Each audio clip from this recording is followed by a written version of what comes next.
جیسا کہ آپ جانتے ہیں کہ ماہ رمضان مبارک کا مقدس مہینہ ہے، اور کچھ مسائل ایسے ہیں کہ جن کا جاننا ہمارے لیے بہت ضروری ہے، جن کی معرفت حاصل کرنا ہمارے لیے بہت ضروری ہے۔ جیسا کہ آقا صلی اللہ علیہ وسلم نے فرمایا، طالب العلم فریضۃ علی کل مسلم، علم حاصل کرنا ہر مسلمان مرد اور عورت دونوں پر فرض قرار دیا گیا ہے، اور جو بنیادی ضروریات دین ہے اس کا حاصل کرنا سب لوگوں پر لازم ہے، چونکہ اس کے بغیر ہماری زندگی جو ہے وہ ادھوری ہے۔ ان کے بغیر جب ہمیں پتہ نہیں ہوگا کہ مسائل کیا ہیں اور ان کا حل کیا ہے، تو ہماری زندگی جو ہے وہ عجیب گزرے گی اس دنیا میں۔ تو ماہ رمضان المبارک کے اندر جب ہم روزے رکھتے ہیں تو کچھ ایسے امور ہوتے ہیں، کچھ ایسی مسائل ہوتے ہیں جن کا جاننا ہمارے لیے ضروری ہوتا ہے کہ ان چیزوں سے روزہ جو ہے وہ ہمارا ٹوٹ جاتا ہے، اور یہ جو چیزیں ہیں ان سے ہمارا روزہ جو ہے وہ نہیں ٹوٹتا۔ تو آج اسی پر بات کروں گا کہ کون سے ایسے امور ہیں جن کی وجہ سے روزہ ٹوٹتا ہے، اور کون سے ایسے امور ہیں جن کی وجہ سے روزہ نہیں ٹوٹتا۔ تو سب سے پہلے وہ امور جان لیں کہ جن سے روزہ ٹوٹ جاتا ہے، وہ یہ ہے کہ اگر کوئی جان بوجھ کر اپنی انگلی جو ہے وہ اندر کو داخل کرے اور اس سے قے آئے تو اس سے روزہ جو ہے وہ ٹوٹ جاتا ہے۔ جو جان بوجھ کر انگلی ڈالے اس سے روزہ ٹوٹ جاتا ہے۔ انہیلر جو ہے جو لوگ استعمال کرتے ہیں اس سے بھی روزہ جو ہے وہ ٹوٹ جاتا ہے۔ آنکھ میں ڈراپ جو ہم ڈالتے ہیں یہ نہیں ڈالنے چاہیے، اس سے روزہ جو ہے وہ ٹوٹ جاتا ہے۔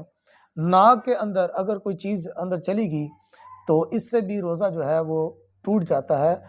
اور ہمارا جو حلق ہے، ہمارے منہ کے اندر ہم نے جو ہے وہ کوئی چیز چلی گئی، پانی وغیرہ یا کوئی چیز کھا لی، اگر تو بھول کر کھائی تو اس سے روزہ نہیں ٹوٹے گا۔ اگر جان بوجھ کر ہم نے کوئی چیز کھا لی یا وضو کرتے وقت ہم نے پانی پی لیا جان بوجھ کر، تو اس سے روزہ جو ہے وہ ٹوٹ جاتا ہے۔ تو یہ وہ امور ہیں جن سے روزہ ٹوٹ جاتا ہے، اور جن سے روزہ نہیں ٹوٹتا وہ امور جو ہے اس کی معرفت بھی جو ہے وہ سیکھ لیجئے۔ آنکھ میں ہم سرما ڈالتے ہیں تو اس سے روزہ نہیں ٹوٹتا۔ ہم سر پہ تیل لگاتے ہیں یا جسم پر تیل لگاتے ہیں، مالش کرتے ہیں، تو اس سے روزہ نہیں ٹوٹتا۔ کان میں اگر آپ ڈراپ ڈال لیں تو اس سے بھی روزہ نہیں ٹوٹتا۔ آپ انجیکشن وغیرہ لگاتے ہیں، انسولین وغیرہ لگواتے ہیں، آپ اگر ڈرپ وغیرہ لگاتے ہیں یا بلڈ ٹیسٹ جو ہے وہ کرواتے ہیں، یا آپ کا خون نکل جاتا ہے، تو اس سے بھی روزہ جو ہے وہ نہیں ٹوٹتا۔ آپ اگر کسی کو خون ڈونیٹ کرتے ہیں، کسی کو خون دیتے ہیں، تو اس سے بھی روزہ جو ہے وہ نہیں ٹوٹتا۔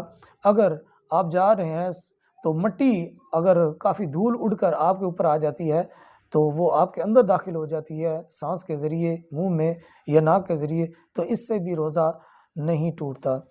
آپ مسواک کرتے ہیں تو اس سے بھی روزہ نہیں ٹوٹتا۔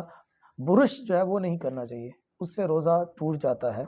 تو یہ تمام چیزیں تھیں جن کا جاننا ہمارے لیے بہت ضروری تھا۔ ایک اہم بات کہ ایک اور مسئلہ تھا کہ قے جو آتی ہے، یہ ہمارے ہاں بڑا مشہور ہے کہ اگر قے آ جائے تو کیا اس سے روزہ ٹوٹ جاتا ہے؟